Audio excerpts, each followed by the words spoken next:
Hey, happy Wednesday. How are you? It's Thursday, actually. Oh my goodness.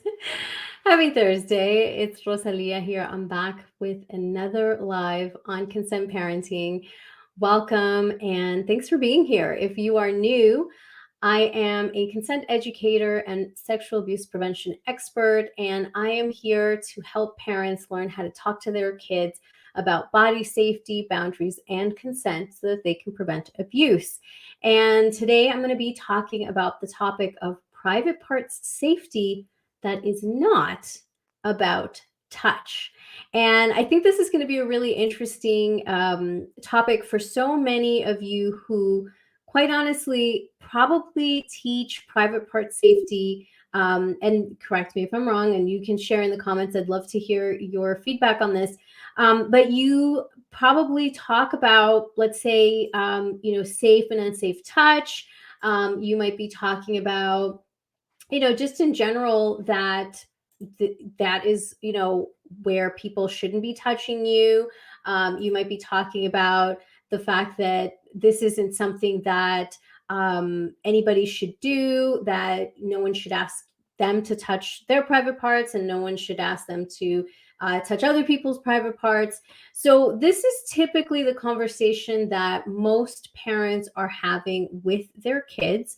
However, today I'm going to be dismantling some of those myths, because that isn't the only thing that we should be talking to our kids about. And so I'm trying to find my slides here, because I did have them and now they are not appearing where I need them to appear. This is the beauty of live, right? So I do want to talk to you about that, but I would love to answer some questions. So if there are any questions that come up while we are doing this live, feel free to post them in the chat. I will be answering them at the end. And I also want to invite you to, if you have any questions that you would like to perhaps talk about directly, and you don't want to ask your questions here, I also do one-on-one consultations. So I invite you to, check that out, that option. I will post the link to that here in the bio, or not in the bio, in the comments section. I'm still trying to find this slide deck, but it is not coming up. So I'm just going to kind of wing it here and talk about a couple of things that a lot of parents don't consider. And that is that a lot of parents don't realize all the different ways that abuse can happen. And it definitely isn't only through touch. In fact, one of the things that a lot of parents don't realize is that offenders will use strategies for grooming. And if you're not familiar with the term of grooming, it essentially is the strategies that offenders use to gain access to children, to really gain the trust of not just children, but also of the parents. And so if they if they start to gain that trust, then children will more than likely, start to abide by the things that that offender is asking them to do. So as an example, one of the strategies of grooming is to normalize private parts. And so this is also a way for offenders to test a child's knowledge about body safety and private parts. So they may ask the child something like, so do you, take a shower with your siblings, and they get to see your private parts. So they'll maybe ask them questions around it to see what the child knows, what kind of education the child is being given about private part safety. And so they will kind of dance around the topic by asking questions that maybe the child will or will not know. And then depending on the child's answer, then they will take the next step forward. And so one of the next steps that they might do is, for example, exposing themselves in what seems like an accidental way. So I remember reading a specific case about an offender who would have a child over. It was a neighbor, have kids over, and they seemed very kind, like not anything that would trigger a parent to feel like there was some kind of danger. And they would wear shorts without any underwear and that were very, very loose, and so would sit in a position where it was very easy for a child, because of their eye level, to be able to see by accident their genitals.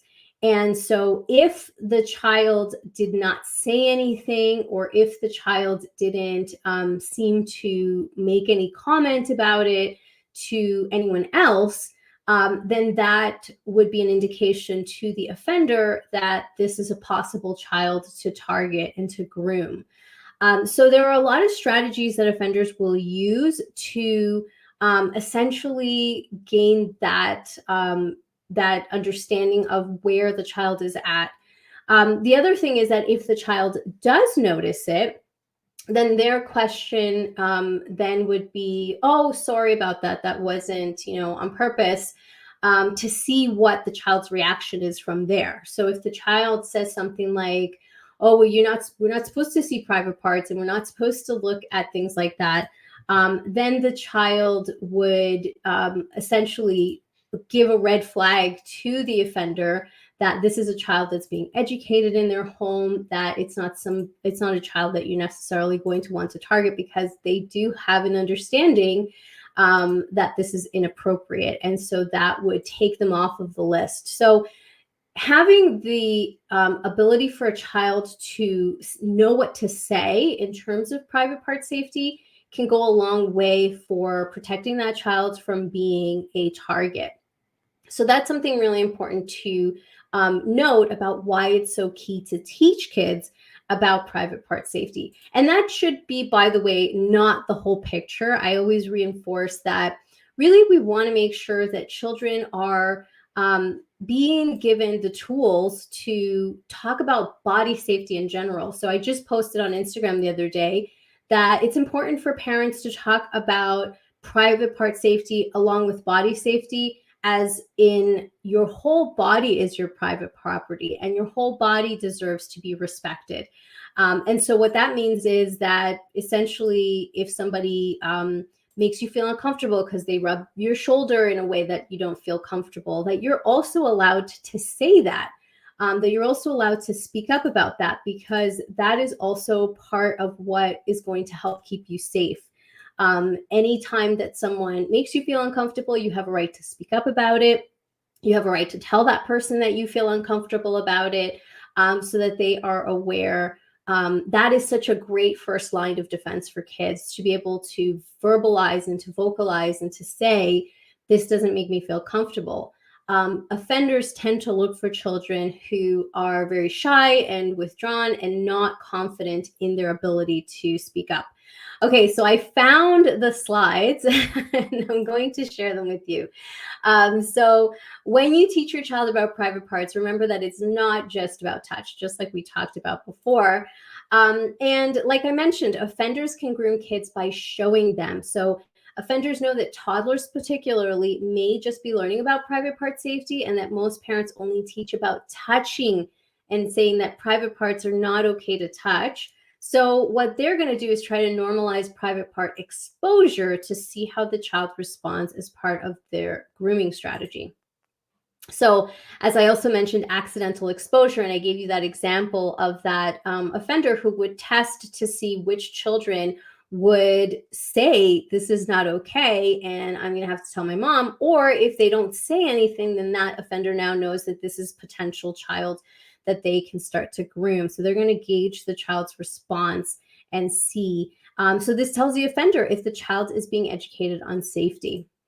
The other thing that's also important to know is that toddlers are not fully verbal, right? So depending on the child's age and verbal development, an offender looks to determine how much they know about private part names. So this is why it's so important that we teach kids, that we let them know, that these are the names of our body parts. This is, why it's so important for you to understand that these are the parts, not just for you, but for all genders, right? So you want to be able to give them the language, right? And again, this is another signal to offenders that this is a child that's being educated, and they're going to be less of a target. They're going to be considered less of a target. Letting toddlers and kids of any age know that private parts safety means that no one should touch their private parts, no one should touch other people's private parts, but also that no one should be showing them their private parts or asking them to show their private parts to others. And this also includes not just in person, but also on video. So, particularly if your child is online, particularly if your child is using the internet, let's say that they're using gaming devices that are online that have chat capabilities. And you notice that suddenly they are using a separate chatting app, and they're starting to act oddly, like maybe they're starting to want more privacy around their online usage. Those are some potentially red flags of grooming. So you want to be alert for that. And then talk to your child again, reinforce this idea about private part safety includes that no one should be sending them photos of private parts or asking them to take pictures and send those pictures of their private parts. Explain to the child that that's also illegal. It's also something that even if it's not touch, physical touch, that it is still illegal and it is, of course, wrong. No one should be asking them to do that. So that's a really important piece to also remember and to teach. Remind your child that it's important to tell if someone breaks those body safety rules and that the person won't be in trouble, that they just need to learn about body safety. And by telling you, they can help everyone be safer.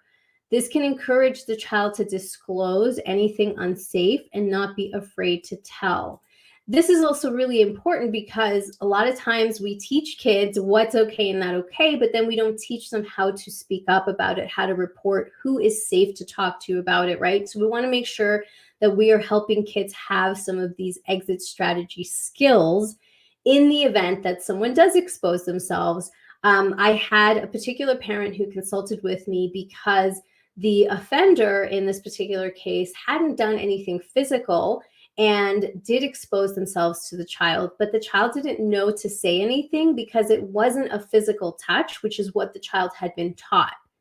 So they didn't speak up and say anything. They didn't consider that to be a body safety rule about someone exposing themselves. So they didn't say anything. And the parent in this case, by chance, because they clued into some language that the child was using with their sibling, was able to determine that something was wrong. And then they got to the root of it and found out that it was, in fact, that person who had exposed themselves, and were able to take next steps to make sure that they no longer had any one-on-one contact, were able to contact the authorities about it, particularly because that person was in a childcare setting.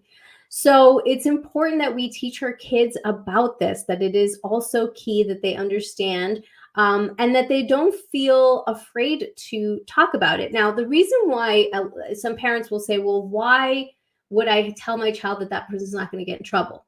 And the reason is because a lot of times, and if you follow me for a while, you'll know by now that 90% of abuse happens at the hands of people that a child knows and trusts, which means that it's typically someone that the child has some kind of friendship or relationship with.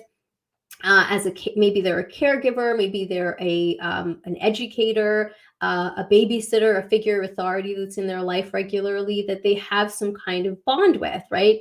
And that person has taken the time to groom them. They may not want to get that person in trouble. They may be afraid of, what the consequences are going to be. I just watched I was asked by one of my followers to check out the series on Netflix called Cheer. In the second season, in episode 5, there were two young boys, rather, I should say, that were being assaulted and harassed, I should say, online.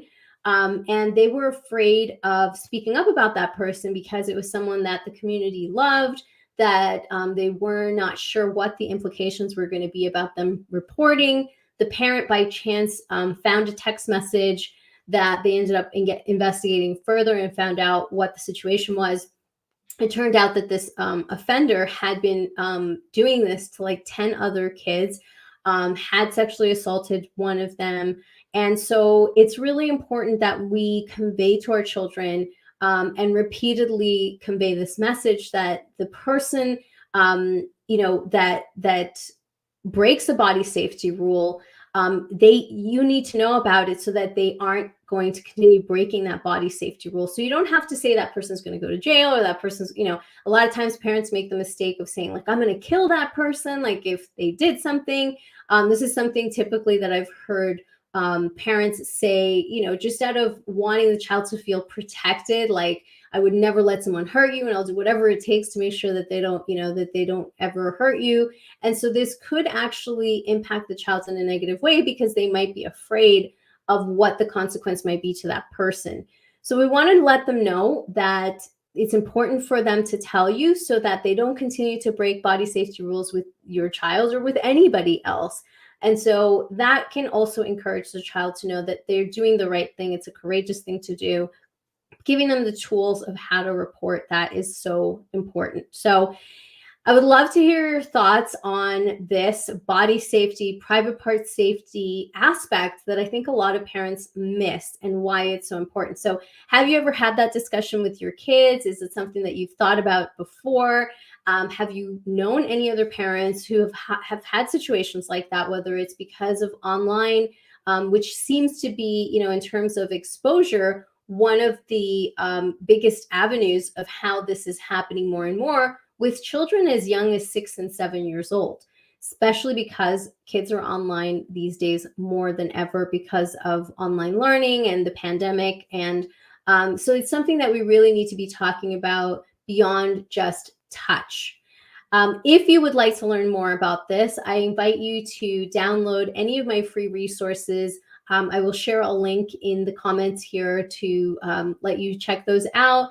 There are resources on grooming. There are resources on preparing your child for daycare, sleepover safety, book resources. So there's lots there that you can get your hands on to get more educated about this topic, so that you can keep your kids safer. So I'm just going to check the comments here and see if anyone is saying anything. But if you're watching this on the replay, I would also love to hear your thoughts on this, and any questions that you have. I always welcome them. If you follow me on Instagram, I go live every Wednesday. I post in my stories a question box so that you can ask your questions, and then I answer them on Wednesday live on Instagram every week. And of course, I'm here every week on Facebook as well. Every other week, I do book reviews. Last week, we did a book review of the book C is for Consent. And I also did one of Miles is the Boss of His Body. So if there are any other books that you're interested in hearing a review about, please send them my way. You can connect with me here on Facebook or any of my other channels. Okay, friends, thanks so much for tuning in. I hope that this empowered you today, and I look forward to connecting next week. Have a good one.